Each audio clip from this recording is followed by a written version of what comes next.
Muchas gracias por el favor de su atención. Retomamos este estudio de doctrina fundamental en aspectos de los atributos divinos. Anteriormente habíamos hablado con relación a los atributos incomunicables de Dios. Hoy estaremos, o en esta oportunidad estaremos estudiando acerca de los atributos que sí son comunicables o los atributos comunicables de Dios. Estamos estudiando esta serie de doctrinas fundamentales que son de vital importancia para nosotros en nuestro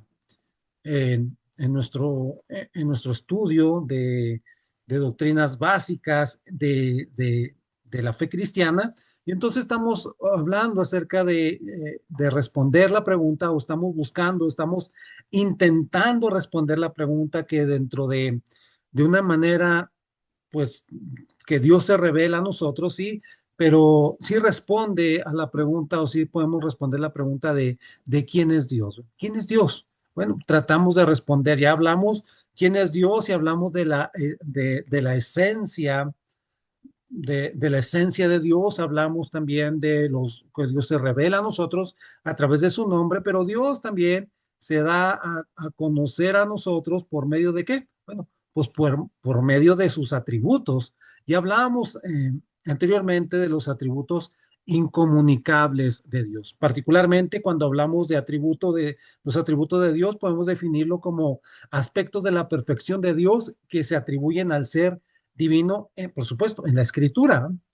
Eh, Hablábamos de que hay diferentes visiones o diferentes maneras en cómo se, se desarrollan o cómo se distribuyen o cómo se enseñan estos atributos. Tenemos en diferentes aspectos o diferentes visiones de la teología sistemática cómo se clasifican estos atributos. Tenemos August Strong, que en su teología sistemática los califica como, o los clasifica como atributos absolutos y atributos relativos. Por su parte, tenemos a Luis Perry Schaeffer, que es de los pioneros o de los maestros más reconocidos en el dispensacionalismo. Bueno, él los clasifica como atributos de personalidad y atributos de constitución o constitucionales. Por su parte, pues tenemos a este hermano, William Erickson, un calvinista moderado. En su teología sistemática de Erickson, él los clasifica en atributos de grandeza y atributos de bondad. Por su parte, este hermano luterano, el teólogo luterano John Mueller, en su dogma cristiano, en dogmas cristianos, él los distribuye, los clasifica como atributos negativos y atributos positivos. Hablábamos de que en una manera muy similar a cómo los vemos en atributos comunicables, que vendrían siendo los atributos positivos y atributos negativos, que vendrían siendo, como nosotros estamos enseñando, atributos incomunicables. Finalmente, hablábamos de Henry Thyssen, que también ha tenido su teología sistemática, ha tenido una gran influencia en el mundo evangélico. Él clasifica el estudio de los atributos de Dios como la esencia de Dios y los atributos propiamente dichos de Dios, entre los cuales él los clasifica como atributos no morales y atributos morales. Como ya dijimos, los atributos, repetimos una vez más, son aspectos de la perfección de Dios que se atribuyen al ser divino en la Biblia. Hoy estaremos hablando de los atributos comunicables de Dios. Si los atributos incomunicables son aquellos aspectos o aquellos que no encuentran cierto parecido o no pueden ser otorgados al ser humano, bueno, pues los atributos comunicables, por el contrario, podemos decir que son aquellos que tienen cierto, y hay que subrayar esa palabra, cierto parecido con los atributos del ser humano. ¿Por qué? Porque en Dios esos atributos, por supuesto, los encontramos de una manera perfecta, y en el ser humano encontramos debilidades aún en esos atributos que revelan la imagen de Dios en el hombre. Por eso es importante este estudio. Debemos de tener en cuenta, recordemos también o debemos de observar que los atributos incomunicables de Dios van a afectar o afectan Y cuando hablamos de afectar, no nos referimos de una manera negativa, sino que hay una presencia o hay un impacto o hay un desarrollo también en los atributos comunicables de Dios. La autonomía, la infinidad de Dios, la inmutabilidad de Dios, afectan el conocimiento, afectan también su sabiduría, su amor, e incluso afectan la santidad de Dios. Es decir, van respaldados o van incluidos en los atributos comunicables, aquellos que no son comunicables. Entonces, dentro de los atributos de Dios comunicables podemos ver los siguientes. Vamos a desarrollar o vamos a tratar de pasar tiempo desarrollando este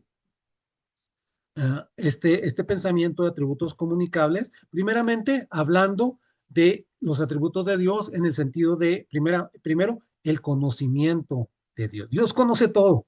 Por eso hablamos, nosotros tenemos conocimiento, pero Dios tiene un conocimiento pleno, total. Cuando hablamos del conocimiento de Dios, este conocimiento de Dios puede ser definido como aquella perfección. Cuando hablamos de atributos, siempre hablamos en términos de perfección. Eso es bien importante que tengamos en cuenta. Es aquel aspecto de la perfección de Dios, cuando hablamos del conocimiento, por la que Él, es decir, Dios, de una manera completamente única, se conoce a sí mismo, pero también conoce todas las cosas potenciales, todas las cosas posibles, pero también todas las cosas actuales. Algo importante de la definición, se conoce totalmente a sí mismo y conoce todo lo demás. Nosotros tenemos problemas incluso para el autoconocimiento. A veces no sabemos mucho de nosotros, no tenemos un conocimiento pleno de nosotros mismos. Entonces, este conocimiento por parte de nuestro Dios o por parte del Señor también es inherente a Él mismo. Es decir, no es un conocimiento adquirido que obtenga del exterior como nosotros. Tenemos que ir a la escuela, queremos conocer a Dios, tenemos que ir a la escritura, tenemos que meditar en la palabra y tenemos que orar a Dios para que nos dé entendimiento también. Entonces, en ese sentido, el conocimiento de Dios es algo que viene por sí mismo y no algo que haya recibido por parte de una enseñanza externa. Es un conocimiento propio por parte de Dios. Además, algo importante también que el conocimiento de Dios siempre es completo, conoce todo, conoce absoluta y totalmente todo nuestro Señor. Entonces, a este conocimiento como a la infinitud de Dios en el sentido de su presencia, se le llama omnipresencia, a este conocimiento pleno de conocer todo, lo conocemos como omnisciencia, es decir, lo abarca todo. Omni todo, ciencia, conocimiento, la omnisciencia de Dios. El conocimiento de Dios tiene que ver, o quizás usted lo haya escuchado en términos de omnisciencia, tiene que ver con eso, el conocimiento total que tiene el Señor. Dios conoce a sí mismo, pero Dios conoce todo aquello que está contenido también en su propio plan. Dios lo conoce. Él conoce todas las cosas tal y como realmente suceden. No hay matices en Dios. Dios conoce las cosas real y como son, las cosas pasadas, las cosas presentes y también las cosas que han de suceder. Él las tiene perfectamente identificadas y las conoce. Está perfectamente y completamente familiarizado con la esencia de las cosas. Eso también, el conocimiento humano no puede penetrar. No podemos entender ello que Dios sí conoce. Nosotros conocemos las cosas pasadas y estamos entendiendo las cosas presentes, pero en cuanto al futuro podemos tener cierta imaginación o cierta visión de lo que se viene, pero en sí mismo no tenemos una claridad total de lo que ha de suceder, cosa que en Dios sí es presente. Entonces, la Biblia también nos enseña con mucha claridad este conocimiento pleno, este conocimiento total que tiene el Señor. Nos enseña perfectamente también la Biblia o nos enseña aquellas cosas que nosotros tenemos que conocer acerca de la omnisciencia de Dios. Hay pasajes tales como el primer libro de Reyes, por ejemplo. En el primer libro de Reyes, Dios dice lo siguiente, o podemos entender acerca de la omnisciencia de Dios a través de este libro que dice, tú oirás en los cielos, en el lugar de tu morada, y perdonarás y actuarás y darás a cada uno conforme a sus caminos, porque hay justicia en Dios en el sentido que Él puede ver y tiene un conocimiento total. Dice, eh, cuyo corazón tú conoces, porque solo tú conoces el corazón de todos los hijos de los hombres. El conocimiento de Dios va más allá de lo simplemente observable como el de nosotros. Nosotros podemos observar y tener conocimiento en base a la observación, en base a los sentidos, en base a lo que escuchamos, lo que palpamos, a lo que gustamos.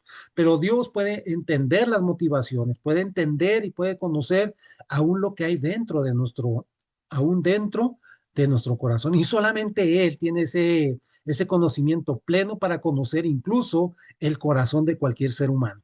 Ese es nuestro Dios, ese es un atributo comunicable. Nosotros tenemos conocimiento, pero no es un conocimiento pleno como el que Dios tiene. Eso también lo llama el salmista. Salmo 139 es muy rico en cuanto a entender algunos de los atributos comunicables y atributos incluso incomunicables de nuestro Dios. Isaías 46, Ezequiel 11, el libro de los Hechos también nos habla de este conocimiento pleno en el capítulo 15, el Evangelio de Juan en el capítulo 21, e incluso el libro de Hebreos también en el capítulo 4. Otra, otro atributo comunicable es la sabiduría de Dios. Dios es sabio, Dios tiene sabiduría, la sabiduría.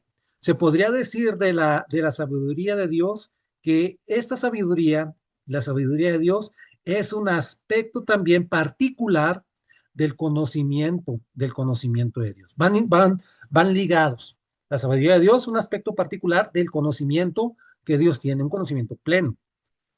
Y la sabiduría de Dios, entonces, ¿en qué consiste? Bueno, la sabiduría de Dios consiste es la inteligencia de Dios.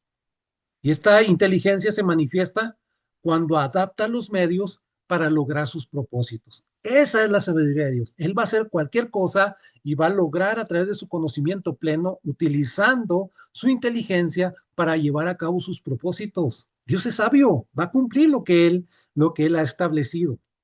Ahora, en virtud de ello, entonces Dios va a elegir los mejores, o Dios elige los mejores medios para el logro de sus cometidos.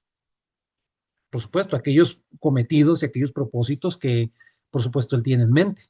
Entonces, Dios causa que todos los demás propósitos sirvan a un propósito máximo. Fíjese cómo es la sabiduría y cómo es el conocimiento de Dios.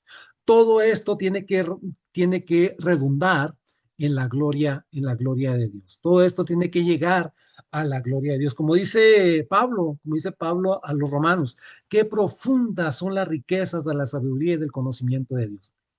Son profundísimas, son inescrutables, no podemos llegar al fondo de ellas. Qué indescifrables, dice Pablo, son sus juicios e impenetrables sus caminos. Esa es la sabiduría de Dios. Y todo lo que Él hace en sus planes va a redundar en algo bien importante, en su gloria. Nos debe llevar a glorificar a Dios como seres humanos, pero también la creación misma da gloria a Dios por medio de la sabiduría. Podemos contemplar también la sabiduría de Dios en la creación. Salmo 19, ¿verdad? Salmo 19 nos habla bien claramente con respecto a la sabiduría de Dios en la creación.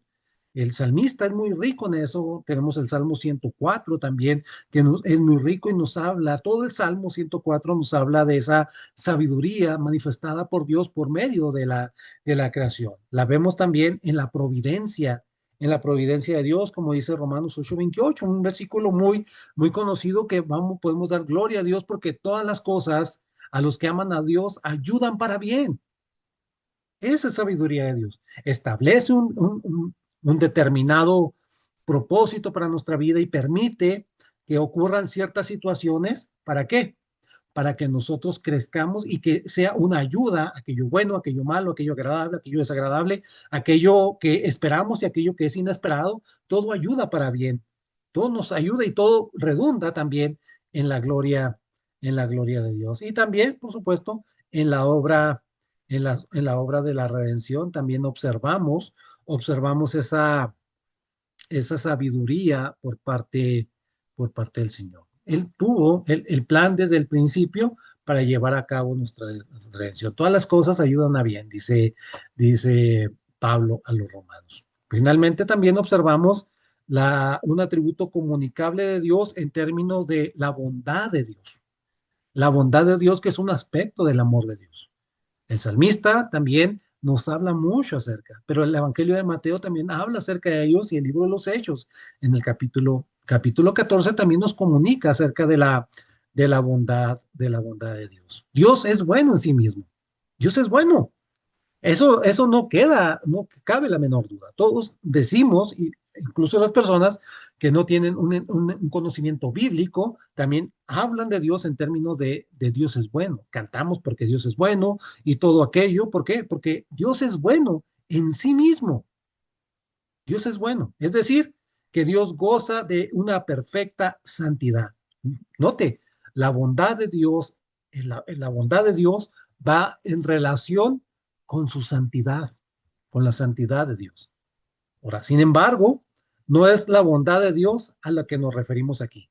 No nos referimos a eso, a la bondad de Dios que es bueno en sí mismo y que va ligada con su santidad. No necesariamente nos estamos refiriendo aquí a eso. Por supuesto, hay libros completos de este aspecto de la bondad de Dios. La bondad a la que nos vamos a referir aquí o a la que tratamos de referirnos en este estudio tiene que ver con aquella bondad en acción, la bondad que se muestra, la bondad que se manifiesta, la que se revela, la bondad que se revela haciendo el bien a otros. En ese sentido vamos a plantear la bondad de Dios. Dios manifiesta su bondad en el hecho de hacer algo por el bien de otros. Es decir, que la bondad a la cual hacemos referencia en este estudio consiste en la perfección de Dios que lo impulsa, que lo alienta, que lo mueve a tratar de manera generosa, pero también de una manera benévola a todas sus criaturas. Dios es bueno y Dios es bueno con todos. Es benevolencia, es la benevolencia de Dios. Cuando hablamos de esa bondad de Dios, es la que es el afecto que el Creador siente hacia sus criaturas sensibles. Tenemos sentimientos y Dios manifiesta su amor y produce sentimientos también en nosotros propiamente hablando. Entonces, es la forma en que se manifiesta Dios hacia sus criaturas también. Por supuesto, somos criaturas racionales, criaturas pensantes, criaturas que podemos tener cierto grado de entendimiento acerca de cómo Dios se revela a nosotros. Algunas veces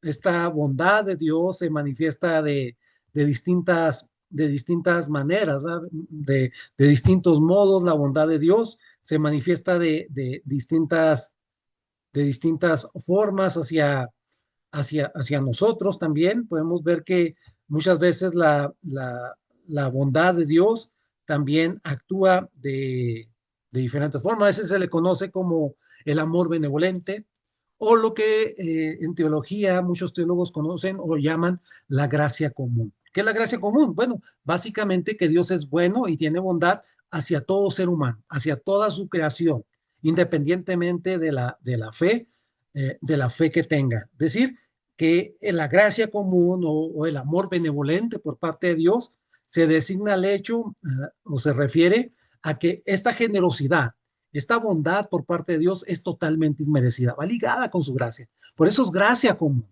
La Biblia se refiere a ella en muchos lugares y de muchas distintas maneras, de muchas maneras. Por ejemplo, el salmista en el Salmo 145, versículo 8 y 9 dice, clemente y misericordioso es Jehová, lento para la ira y grande en misericordia. Eso es un aspecto de la bondad de Dios.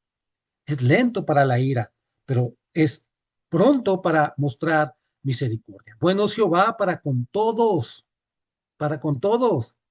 y sus misericordias sobre todas sus obras. Gracia común. También lo manifiesta en un sentido práctico. Dice Mateo capítulo 5, dice, para que seáis hijos de vuestro Padre que está en los cielos. Y fíjese, aquí está la gracia común, el amor benevolente, que hace salir su sol sobre malos y justos y que hace llover sobre justos e injustos. Esa es la gracia común, el amor benevolente por parte de Dios. Dios permite la lluvia y con la lluvia, aquí lo veo bien claro, se benefician los hermanos que siembran, pero también se benefician aquellos que no tienen una relación con Dios por medio de Jesucristo. Esa es gracia común. Ese es el término de bondad al cual queremos hacer mención. Hechos capítulo 14, también versículo 17, habla de lo mismo. Otro aspecto, otro atributo comunicable de Dios es el amor.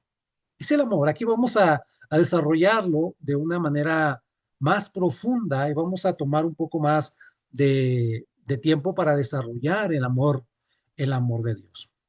En tiempos modernos, este atributo se le ha dado o se le ha considerado como el más importante.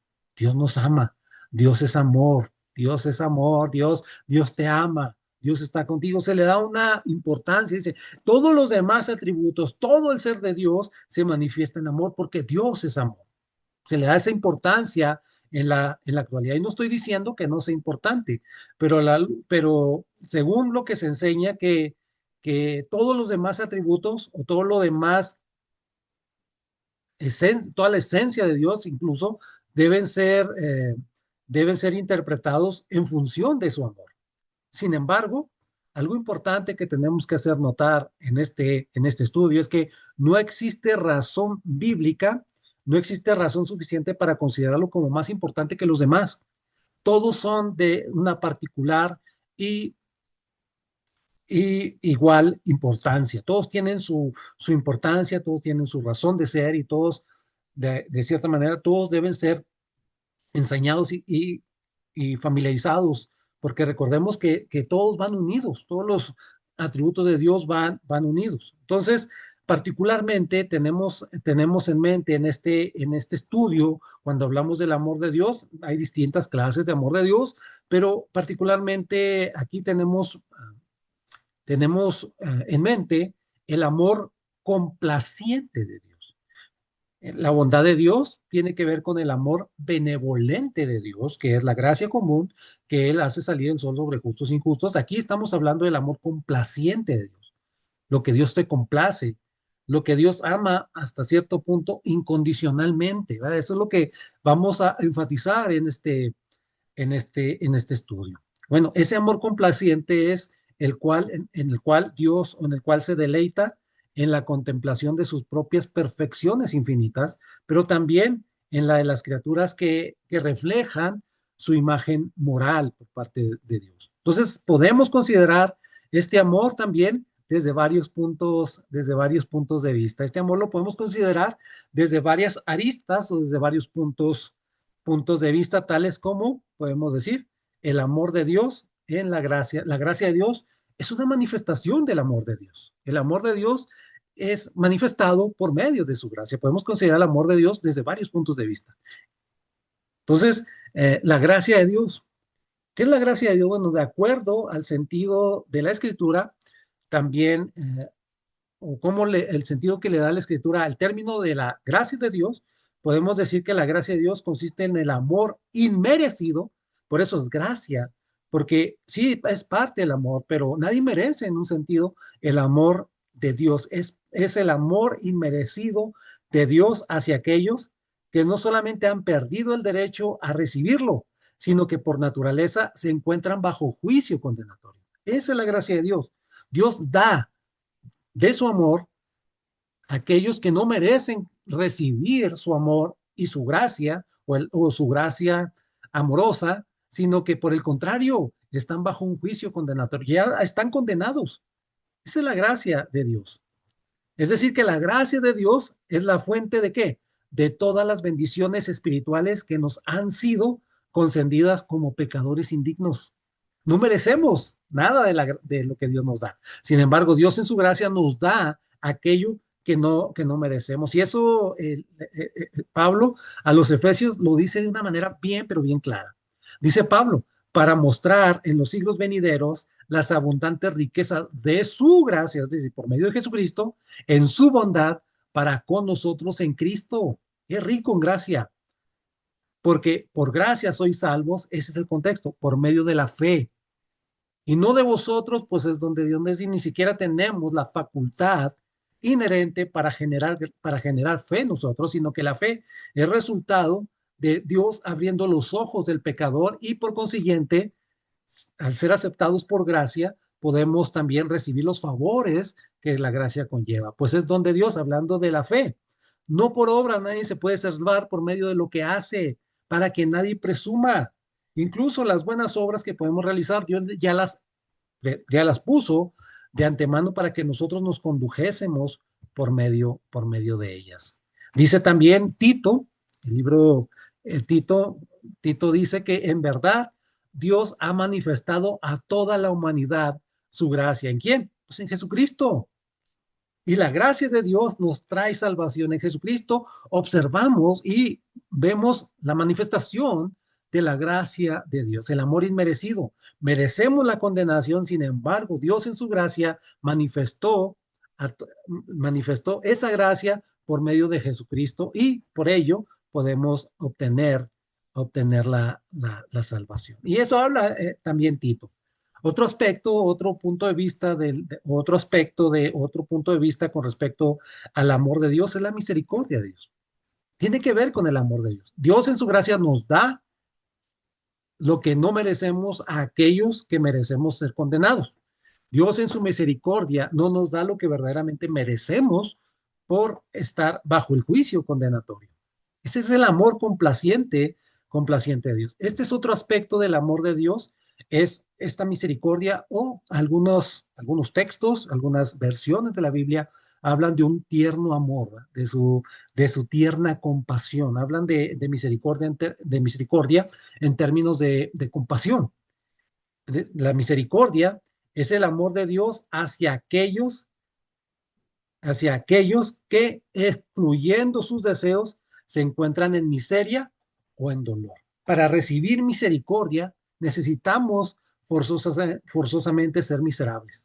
Es decir, la misericordia tiene que ver con la miseria que yo tengo. Dios en su amor actúa en mi miseria espiritual, actúa en ello, manifiesta su amor a través de mostrar misericordia a aquellos que están en miseria, que están en dolor. Esa es misericordia. La misericordia la misericordia de Dios considera que el ser humano es una criatura, por supuesto, es creación de Dios, y esta criatura padece de las consecuencias del pecado. Nos enfermamos, somos proclives hacia la maldad, somos proclives a desviarnos, somos proclives a no buscar a Dios. Esa es la consecuencia del pecado. La criatura padece las consecuencias del pecado y por eso se encuentra en una condición lamentable. El pecado nos tiene en una condición terrible. Entonces la misericordia se lleva a cabo solamente en armonía con la más estricta justicia de Dios. Es decir, no es simplemente que Dios muestre su amor al miserable, sino que tiene que haber justicia para que la misericordia tenga efecto en nosotros. Es decir, Dios no simplemente voltea hacia otro lado y dice, este sufre las consecuencias del pecado, ay, pobrecito, no, debe haber justicia.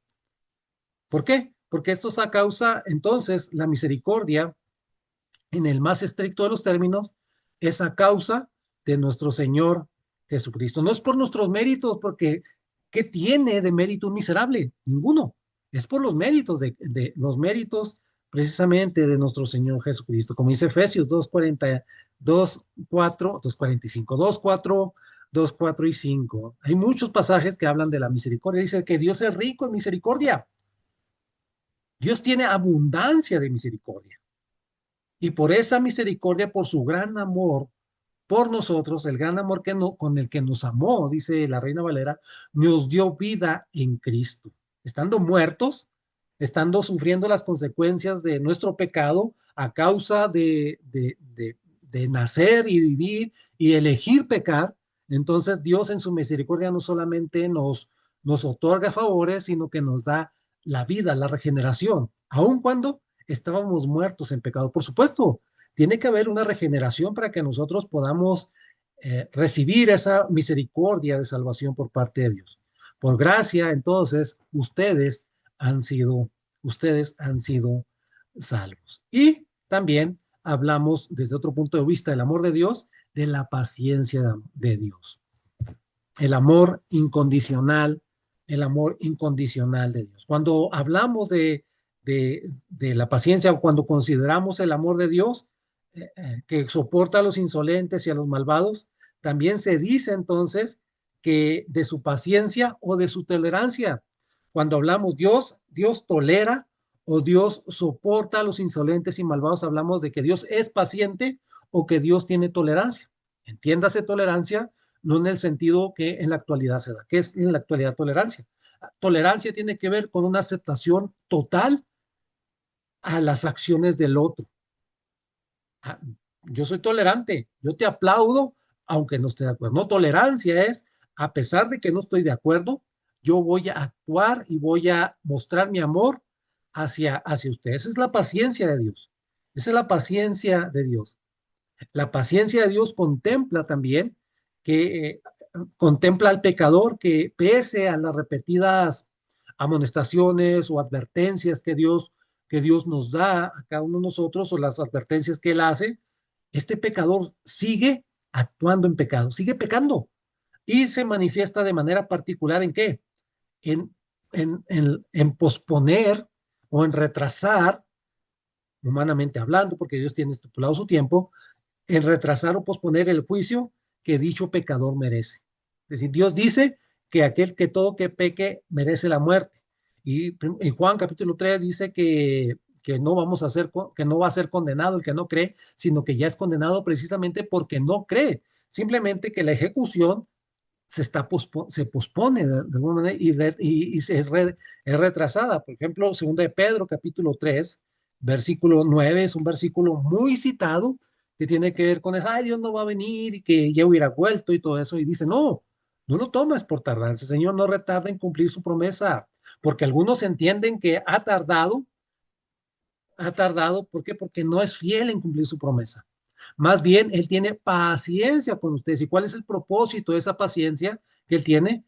Es el deseo de Dios, dice, porque no quiere que nadie perezca, sino que todos se arrepientan, todos procedan al arrepentimiento. Y hay muchos pasajes que nos hablan con respecto a ello. Primero Pedro capítulo 3 también habla en ese mismo tema, Romanos 2:4, que lo invito a que usted lo lea en su caso. Bueno, hablamos de atributos comunicables de Dios en el sentido del amor de Dios, el amor de Dios. Dios es amor y complaciente, ese amor complaciente de Dios en su gracia, en su misericordia y en su paciencia, porque quiere que las personas lleguen a la salvación. También otro atributo comunicable de Dios es, por supuesto, su santidad. Dios es santo. Dios es santo. La santidad de Dios es, ante todo, aquella perfección, atributo divino, perfección divina, por la cual Él es absolutamente distinto a todas sus criaturas y es exaltado sobre ellas con una infinita majestad. Es perfecto Dios, pero es distinto a su creación. Es totalmente santo. También tiene que ver con la impecabilidad de Dios, pero Él es santo. Él es santo. Ese es el significado que tiene en Éxodo capítulo 15, versículo 11, pero también aquí en primero de Samuel, primer libro de Samuel, capítulo 2, versículo 2, que dice que no hay santo como Jehová. No hay nadie, porque no hay ninguno fuera de ti y no hay refugio como el Dios, como el Dios nuestro. Isaías también lo pone de una manera similar cuando dice que porque así lo dijo el alto y sublime, habla de santidad de Dios, el que habita la eternidad y cuyo nombre es el santo, el distinto, el apartado. Yo habito en la altura y en la santidad y con el quebrantado y humilde de espíritu. ¿Para qué habita en él? Bueno, para hacer vivir el espíritu de los humildes y para vivificar el corazón de los quebrantados. Oseas capítulo 11 también, versículo 9, perdón, también habla acerca de esto mismo. Sin embargo, algo que tenemos que hacer notar es que aquí tenemos en mente, en este estudio, tenemos en mente una manera más particular de la santidad de Dios, la santidad ética de Dios. La santidad ética de Dios que consiste en su separación del pecado, en su separación del mal moral, es decir, Dios está separado del pecado. Esa es la santidad que nos referimos aquí. Sí, Dios es santo en ese sentido, que es distinto a su creación y que es exaltado sobre ella, pero aquí vamos a enfatizar la separación que él hace del mal moral, es decir, cómo Dios está separado o se separa del pecado. Ahora bien, si bien la idea fundamental de esta santidad es la separación, también tiene una denotación distinta o una denotación positiva o algo positivo también denota.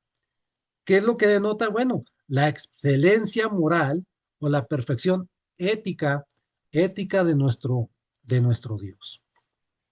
En su presencia, cuando si nosotros estamos en su presencia, o todos los que estuvieron en su presencia, profetas del Antiguo Testamento, los que estuvieron en su presencia, todo ser humano que está en su presencia se ha sentido o se siente agobiado y con una conciencia, con una conciencia, con una conciencia de pecado. Así se sintió Isaías en el capítulo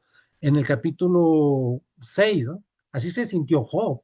Así se siente Isaías, ay, mis labios, siendo un hombre de labios inmundos, siendo un hombre de labios impuros, dice Isaías, he sido escogido por Dios.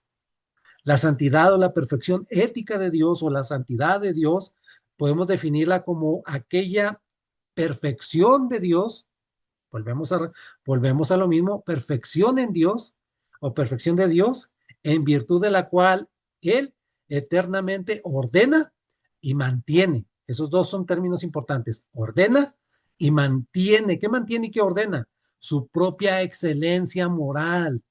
Aborrece el pecado y demanda pureza de sus criaturas.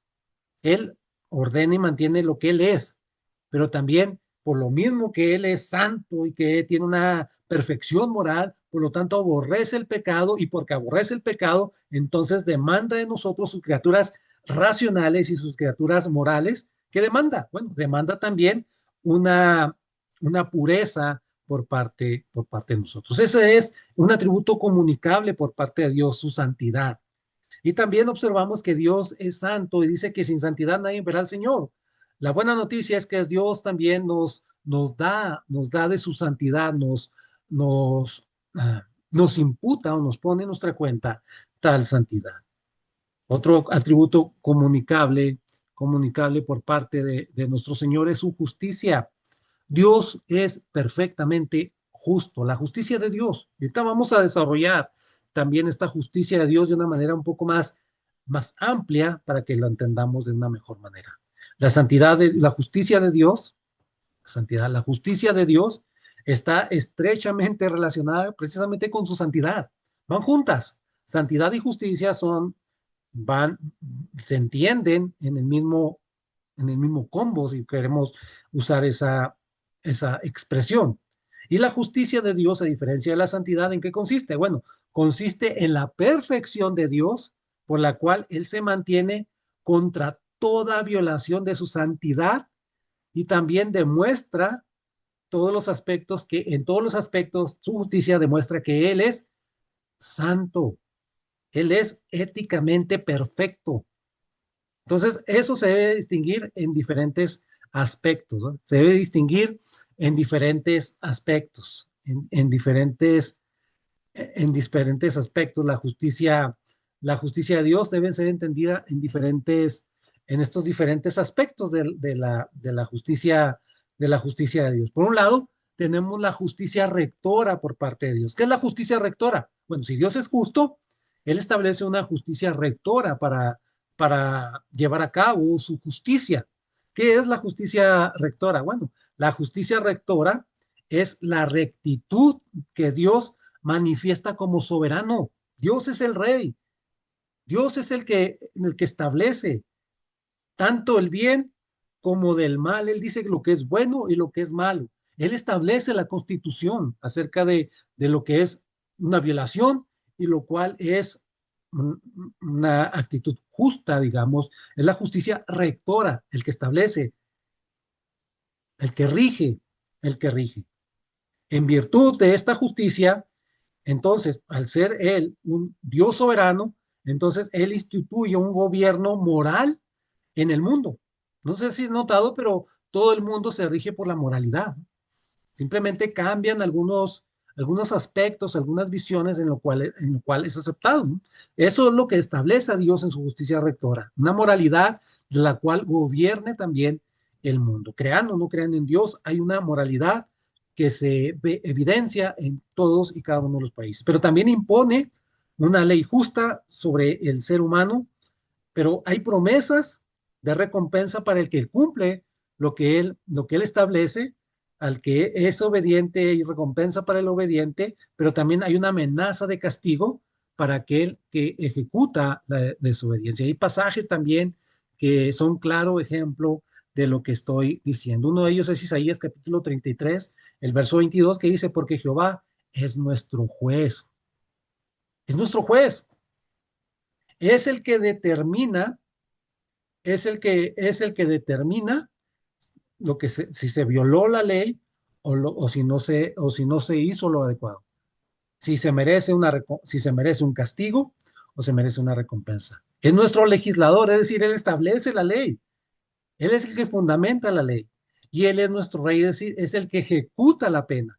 El que da, el juez determina, el legislador hace la ley, pero el rey es el que impone ya sea el castigo o ya sea la recompensa. Él mismo nos salvará. Esa es la bendición, él mismo. ¿Por qué? Porque si Dios actuara como juez, bueno, necesitamos a Jesucristo en ese sentido. La justicia rectora tiene que ver con ello. Es lo que dice Romanos también, versículo 1, versículo 32 del capítulo 1, donde habla muy claramente con respecto a eso, diciendo quienes, habiendo entendido el juicio de Dios, que los que practican tales cosas, hablando de cosas tremendas que describe el capítulo 1 de Romanos, dice que son dignos de muerte, no solo las hacen, sino también se complacen con los que las practican. Eso es, de cierta manera, también la justicia rectora de Dios. Dentro de los atributos comunicables de Dios tenemos la justicia de Dios que se ve o se ve entendida o la podemos entender o la podemos entender en el aspecto de la justicia rectora. Pero también está la justicia remunerativa por parte del Señor. ¿Qué es la justicia remunerativa? Bueno, la justicia remunerativa se manifiesta en la distribución de recompensas tanto a los seres humanos, pero también esta justicia remunerativa se incluye también a los ángeles. Dice Isaías capítulo 58, versículo 11, dice, entonces dirá el hombre, ciertamente hay galardón para el justo, ciertamente hay Dios que juzga en la tierra y recompensará en a nuestras buenas acciones. El salmista también es muy claro. El Salmo 58, versículo 11 dice que dirá el hombre, ciertamente hay galardón, bueno, lo que acabamos de leer, pero también Miqueas habla que cumplirá la verdad a Jacob y a Abraham, la misericordia que juraste a nuestros padres desde tiempos antiguos. Hay recompensa en la justicia remunerativa de Dios. Es más, la justicia remunerativa de Dios, podemos decir que es una expresión del amor divino. Es una expresión del amor divino la justicia remunerativa. ¿Por qué? Porque distribuye sus bondades. No lo hace en base a un mérito estricto, sino que lo hace de acuerdo o en función de lo que ambas partes prometieron cumplir. Es un trato. La justicia remunerativa de alguna manera tiene que ver con un trato, como dice Lucas capítulo 17, versículo 10. Así también ustedes, cuando hayan hecho todo lo que se les ha mandado, es un trato. Si tú haces esto, puedes recibir de recompensa aquello. Es justicia remunerativa. Deben decir, somos siervos inútiles, no hemos hecho más que cumplir con con nuestro deber. Así observamos ese aspecto de la justicia remunerativa que es el otorgamiento de recompensas hacia aquellos que hacen el bien. Como dice Pablo también, quién te distingue? ¿Qué tienes que no hayas recibido? que no hayas recibido, y si lo recibiste, ¿por qué te glorías como si no por qué te glorías como si no lo hubieras recibido, como si lo merecieras? Es justicia retributiva que tiene que ver con el amor de Dios y es un aspecto también de la gracia de Dios. Esa es la justicia remunerativa, el otorgamiento de recompensas a la obediencia, pero también está la justicia retributiva que es por el contrario, es por el contrario de la remunerativa que tiene que ver o va en relación con la imposición de castigos y esta, la justicia retributiva, es una expresión no del amor de Dios, sino de la ira divina. Así se expresa la ira divina. En un mundo sin pecado, no habría necesidad de imponer una justicia retributiva. La vemos en el sistema de sentencias que podemos tener en nuestro país. Si no hubiera pecado, entonces no hubiera necesidad de una justicia retributiva. Pero en un mundo lleno de pecado, cumple necesariamente un papel muy, pero muy importante la justicia retributiva. Aunque la Biblia también nos enfatiza que de una manera más profunda la recompensa de todos los que hacen el bien, enfatiza más esa recompensa que el castigo a los que hacen el mal. Sí se ve claramente en la Biblia, incluso estos últimos, es decir, el castigo a los que hacen el mal también se resulta o se resalta claramente en las escrituras. Sí, enfatiza más la recompensa que el castigo, pero también se enfatiza el castigo, también se ve. Lo observamos en pasajes tales como Romanos capítulo 1, versículo 32. Dice, según, saben bien que según el justo decreto de Dios, lo que Dios establece, quienes practican tales cosas merecen la muerte. Esa es justicia retributiva. La muerte, sin embargo, no solo siguen practicando, sino incluso aprueban a quienes la practican, como leí anteriormente. Esa es justicia retributiva.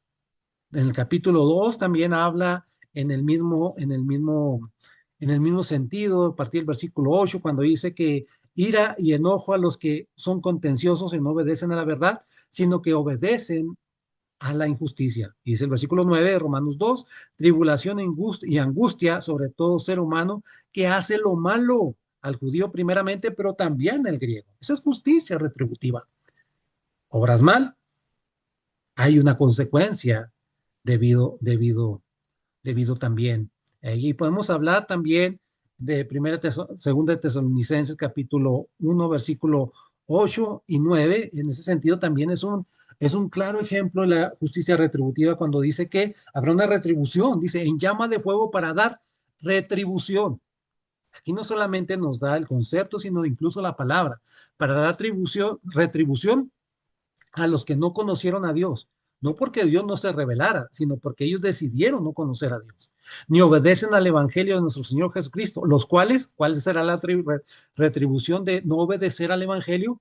Sufrirán pena de eterna perdición, excluidos de la presencia del Señor y de la gloria de su poder. ¿Qué más castigo que estar separado de Dios? Vaya que el infierno es terrible, pero el castigo mayor es estar separado de Dios, no estar delante de la presencia de Dios.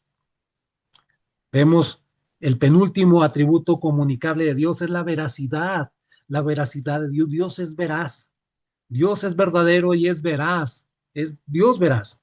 Y la veracidad de Dios la podemos describir también como aquella perfección en virtud de la cual Él es veraz en su ser interior, en su revelación y en la relación con su pueblo. Él es veraz. Es veraz en sí mismo, es veraz en lo que dice y es verdad también en cuanto a lo que promete y lo que dice y en su relación con nosotros. Está basada en la verdad. La relación que tenemos con Dios está en función de la verdad de Dios. ¿Qué significa esto? Bueno, significa que Dios es verdadero.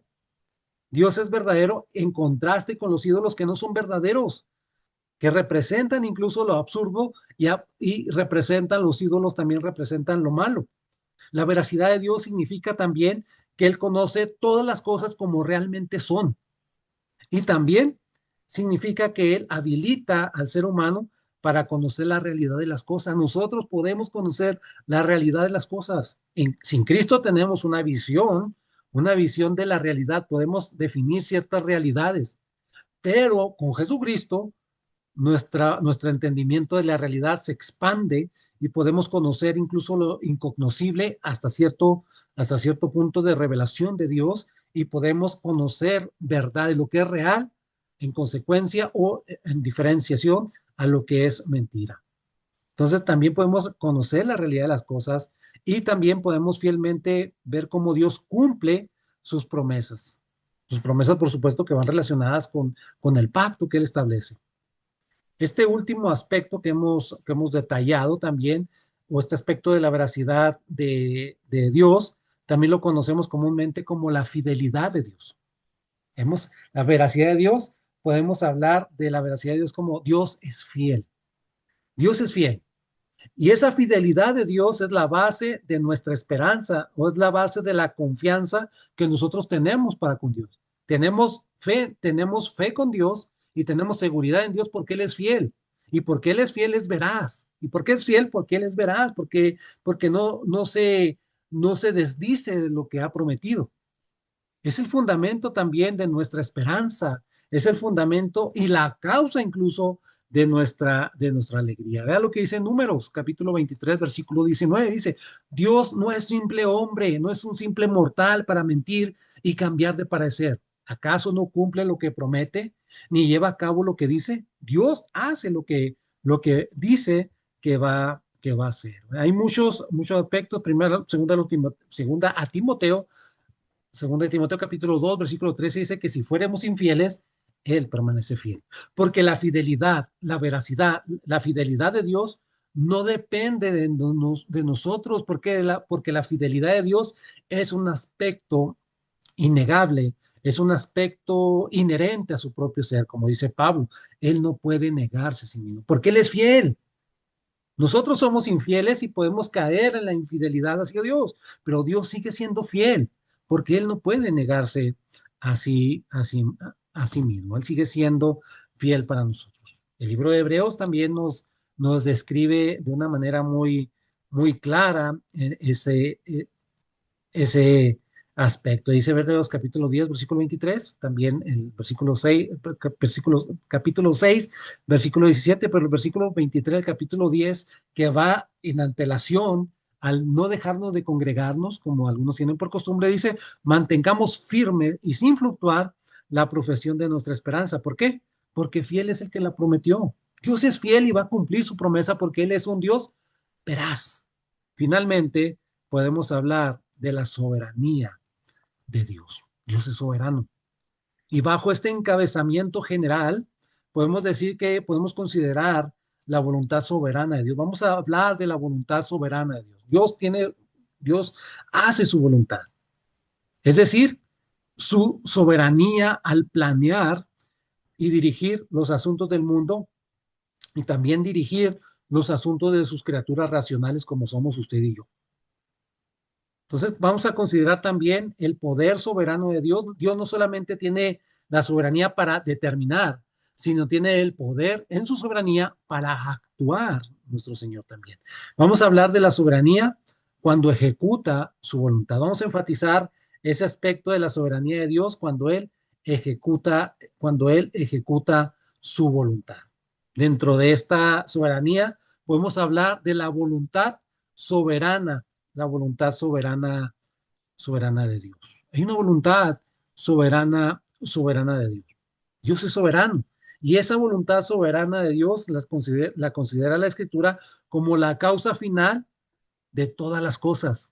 Todo lo que ocurre, todo lo que hay, todo lo que existe, tiene por origen la voluntad de Dios. Él determinó y se hizo el origen, la causa final de de todas las cosas, desde la creación, también la conservación de ellas, como dice Apocalipsis 4:11, que el Señor es digno de recibir la gloria y la honra y el poder. ¿Por qué? Porque Él creó todas las cosas. En su voluntad soberana, Él dijo, existan y llegaron a la existencia. Pero en la soberanía de Dios, en su voluntad, también hace no solamente que existan, sino que permanezca por su voluntad.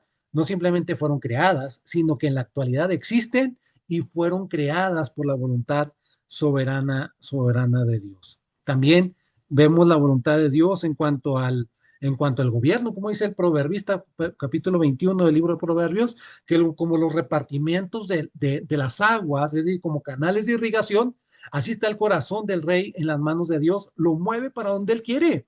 El rey piensa que cumple su voluntad, el rey pagano piensa que cumple su voluntad, pero Dios lo mueve como marioneta hacia donde él lo quiere llevar. También habla de la voluntad soberana de Dios en los sufrimientos de Cristo. Él estableció la manera en cómo Cristo iba a morir, el momento en que iba a realizarse su muerte y por quién iba a ser muerto. En la elección, en la reprobación también, en la regeneración, en el nuevo nacimiento también, observamos la voluntad de Dios, que Dios en su voluntad, en la voluntad soberana de Dios, nos hizo nacer por la palabra de verdad, como dice Santiago, para hacer sus primicias. Es lo que dice Santiago.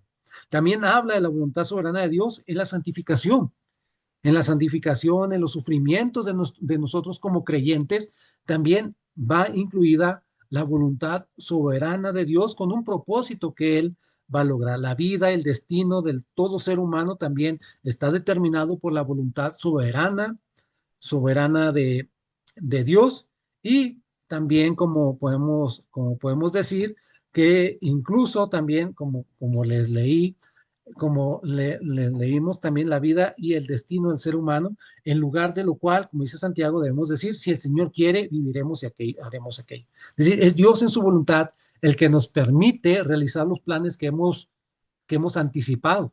Es Dios.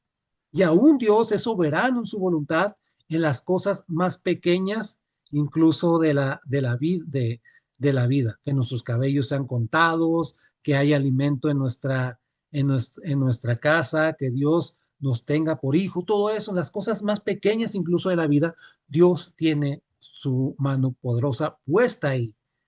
También hablamos dentro de la voluntad soberana de Dios, hablamos de la voluntad, podemos decir que está la voluntad secreta y la voluntad revelada de Dios. Y existen varias diferencias entre la voluntad de Dios, de las cuales las más comunes son estas, la voluntad secreta en diferenciación de la revelada de Dios. La primera, es decir, la voluntad secreta de Dios es la voluntad del decreto, lo que Dios determina, lo que está y eso está plenamente o está completamente o plenamente escondida en Dios. Solamente Dios sabe. Esa es la voluntad secreta, algo que Dios determina y algo que es el decreto de Dios que se establezca. La segunda, la voluntad revelada de Dios es la voluntad del precepto, lo que Dios ordena. Y eso es revelado a través de la escritura, la cual, por supuesto, la voluntad revelada de Dios se revela por medio de qué? Por medio de la ley. Por medio de la ley y también un aspecto importante de la revelación de Dios, de su voluntad revelada, es en el Evangelio. Dios revela su voluntad por medio del Evangelio. Esta distinción entre la voluntad secreta y la voluntad revelada también está basada en pasajes tales como Deuteronomio capítulo 29, versículo 29. Está ahí plenamente revelada en ese tipo de pasajes. Dice Deuteronomio capítulo 29, versículo 29, que dice Deuteronomio 29, 29, que las cosas secretas pertenecen a Jehová, nuestro Dios, más las reveladas a nosotros. Las secretas no las sabemos, las reveladas ahí están para que nosotros las obedezcamos y vivamos en relación con ellas. La voluntad secreta de Dios también es mencionada, por ejemplo, por el salmista en el Salmo 115, versículo 3, y también en este libro de Daniel dice, todos los habitantes de la tierra son considerados como nada, y él hace según su voluntad en el ejército del cielo y en los habitantes de la tierra. Y no hay quien detenga su mano ni le diga que hace. Esa es la voluntad secreta. Nadie conoce, simplemente se ejecuta. Dios la determina y Dios la, la, la hace. La voluntad revelada de Dios la vemos en pasajes tales como Mateo capítulo 7, versículo 21, que dice, no todo el que me dice Señor, Señor, entrará en el reino de los cielos. Es decir, ¿qué puedo hacer yo para entrar? ¿O qué tengo que hacer yo para entrar al reino de los cielos? ¿O cómo voy a entrar al reino de los cielos? Es por decirle Señor, Señor a Jesucristo simplemente. Dice, sino el que hace la voluntad del Padre que está en los cielos, al que va a Jesucristo. Es decir, ahí lo vemos revelada, la voluntad de Dios revelada en el Evangelio. Ve a Cristo. Y entonces el Señor te va a decir, bienvenido, bienvenido también a casa. Hay más pasajes que usted lo puede ver, Juan 4, Romanos 12 y todos estos que hablan. Romanos 12, versículo 2, que es la voluntad de Dios. Bueno, dice que con la misericordia de Dios, que nos presentemos ante Dios como sacrificio vivo, santo, agradable a Dios. Esa es nuestra manera de servir a Dios. Esa es la voluntad revelada de Dios. La voluntad revelada de Dios es que seamos santos. La voluntad revelada de Dios es que huyamos del pecado. La voluntad revelada de Dios es que demos gracias a Dios por, por todo. Es decir, la voluntad secreta pertenece a todas las cosas que Dios desea realizar o desea permitir. La voluntad secreta tiene que ver con la voluntad permisiva también de Dios, con todas las cosas que Él desea hacer y va o permitir, y que por eso son absolutamente ciertas. La segunda, es decir, la voluntad revelada de Dios, tiene que hacer o hacer referencia a las obligaciones que Dios nos impone como seres o que prescribe a nosotros como seres humanos. Y eso representa el camino en el cual todo ser humano puede disfrutar de la bendición divina, y si desobedecemos la voluntad revelada de Dios, entonces, ¿qué es lo normal o es lo más común? Que el ser humano desobedezca la voluntad revelada de Dios. Entonces, también hay una manera en cómo Dios revela que una consecuencia en su justicia retributiva que va a ocurrir si nosotros violamos este concepto. Tenemos también la libertad de la voluntad de Dios. Ese es otro aspecto de la voluntad soberana de Dios. Hay ciertas cosas que Dios obligatoriamente ordena. No puede dejar de amarse a sí mismo. Dios no puede dejar de amarse a sí mismo. No puede dejar de deleitarse en la contemplación de sus propias perfecciones. Podríamos decir, bueno, ese es un aspecto uh, de algo que vemos nosotros de una forma narcisista, si lo queremos ver. Un narcisismo. Ay, se ama tanto y se ve y se deleita en él. No, pero en Dios no existe tal cosa. No lo hace por compulsión el Señor. No lo hace porque tenga algún trastorno de la identidad. No tiene ese sentido, sino que lo hace porque actúa de acuerdo a la ley de su ser interior. Si Él es perfecto, se va a admirar como perfecto. Si Él es perfecto y no se ve como perfecto, entonces deja de ser perfecto. Entonces no hay una disparidad, no hay una compulsión inadecuada por parte de Dios en ese sentido. Dios elige voluntariamente qué cosas y a quiénes Él quiere crear, los tiempos, los lugares y las circunstancias de su vida. Esa es la libertad de la voluntad de Dios. Él hace lo que le plazca. Es la libertad de la voluntad de Dios. Él señala todos los caminos para las criaturas racionales, determina los destinos y todo esto lo usa para lograr sus propósitos. Y si bien es cierto que nos dota de cierta libertad o de libertad, también es cierto que su voluntad aún controla nuestras acciones, como el repartimiento de las aguas en las manos de Dios. La Biblia habla de la libertad de la voluntad de Dios en términos bien, pero bien absolutos. Dice el proverbio, como ya le leí, como dice el proverbista, Él mueve la mano del rey a donde Él quiere, lo inclina. El rey no hace lo que Él quiere, sino lo que Dios determina en su voluntad, en la libertad de su voluntad. Finalmente, hablando de la voluntad soberana de Dios, tenemos la voluntad con relación al pecado. Es muy importante que nosotros lo sepamos, porque surgen a veces serios problemas con respecto a esto. Decimos, bueno, Dios es soberano, determina todas las cosas por Él surgen, entonces vienen algunos problemas acerca de la relación que hay entre la voluntad de Dios tiene y la voluntad de Él, en su soberanía, la voluntad soberana de Dios, hacia el pecado. Si Dios planificó todas las cosas, entonces también planificó la entrada del pecado, podemos decir en ese sentido, la entrada del pecado en el mundo. Entonces, si Dios planificó la entrada del pecado en el mundo, la pregunta sería, ¿será cierto entonces que con esto Dios se convierte entonces, Dios planificó la llegada del pecado, Dios entonces es el autor del pecado. ¿Será cierto esto? ¿Qué piensa usted? Medítelo un momento, ponga pausa al video y medítelo por un, por un momento.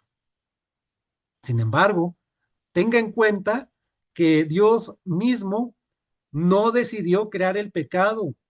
Dios mismo no logró la realización concreta del pecado. No fue Dios el que pecó.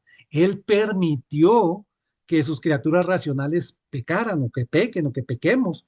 Y obteniendo de esta manera, al permitir Dios que las criaturas con cierta libertad de voluntad eh, pecaran, permitió también la entrada del pecado al mundo, sin llegar a ser de ningún modo el autor en absoluto del pecado. Esta explicación del asunto, por supuesto, no resuelve el problema totalmente, pero sí nos salvaguarda de la idea de salvaguardar la pureza moral de Dios, no contradecir la pureza moral de Dios. Otro problema que surge en relación a la voluntad de Dios con relación al pecado es que está entre la voluntad secreta y la voluntad revelada. Se ha afirmado que muchas veces que esta relación es contradictoria. Su voluntad secreta abarca muchas cosas que él prohíbe en su voluntad revelada y excluye muchas cosas que él ordena en su voluntad secreta, lo que se dice, ¿verdad?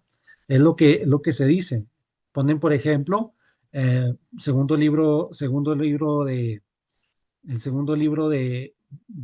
Reyes, que dice, que habla con respecto a Ezequías cuando cae enfermo, y entonces le dice, hey, pon orden en tu casa porque ordena en tu casa porque vas a morir, y él le pide a Dios y le pide misericordia, se arrepiente y vuelve su rostro, le pide a Dios y Dios le da algunos años más de vida, 15 años más al rey Ezequías debido a eso. Entonces parece que contradice todo esto.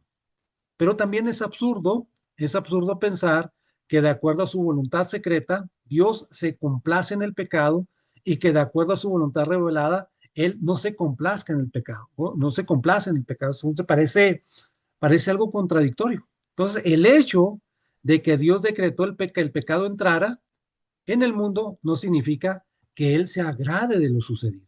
Eso no significa de ningún modo. Entonces, la soberanía de Dios tiene que ver con la voluntad soberana de Dios, que está en su voluntad secreta, su voluntad revelada, la libertad de su voluntad y la libertad de Dios con relación al pecado.